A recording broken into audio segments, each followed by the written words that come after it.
Қайырлы күн баршаңызға. Бүгін үй жағдайында үйдегі бар заттардан өте қарапайым рулет дайындайтын боламыз. Каналымды жоғалтып алмай тіркеліп ал. Ол үшін бізге 5 жұмыртқаның ағы және 5 жұмыртқаның сарысы, 120 грамм қант, 1 шай қасық қопсытқыш және 2 ас қасық сұйық май керек болады.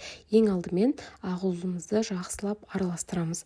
Ыдыс міндетті түрде құрғақ болуы керек. Жақсылап миксердің көмегімен ағарғанша араластыратын боламыз. Осылай жұмыртқамыз ағарғаннан кейін қантымызды шетінен салып отырып араластыратын боламыз.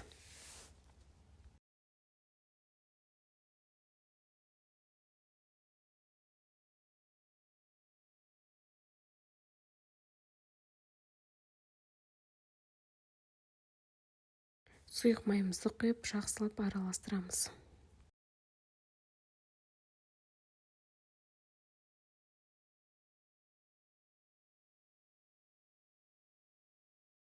Келесі кезекте жұмыртқаларымызды бір-бірден салып отырып араластырып алатын боламыз. Барлығын бірден салып жіберуге болмайды.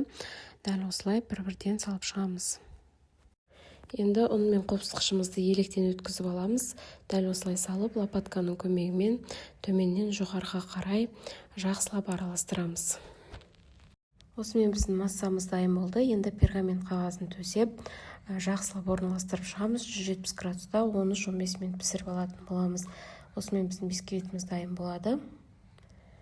Енді крем дайындап алатын боламыз. Кремді өз қалауларыңыз бойынша жазсаңыздар болады. Менде сливки мен сахарный пудрадан дәл осындай крем дайындадым. Осымен біздің рулетіміз дайын болды. Енді рулетімізді ыстық күйінде орап тастайтын боламыз. Одан кейін салқындағаннан кейін кремімізді жағып, бетін әсемдеп, рулетімізді дәл осылай видеодағыдай орап алатын боламыз. Салқындағаннан кейін кремімізді жағып, рулетімізді ораймыз. Өте дәмді, ерекше рулет шықты. Шаймен өте күшті кетеді. Магазиннен сатып алғанша үйде жасап көріңіздер. Өте дәмді болып шықты. Сіздерге де жасап көруге кеңес беремін. Егер видео пайдалы болған болса, лайк басып қолдап кетуді ұмытпаңыздар. Сау болыңыздар.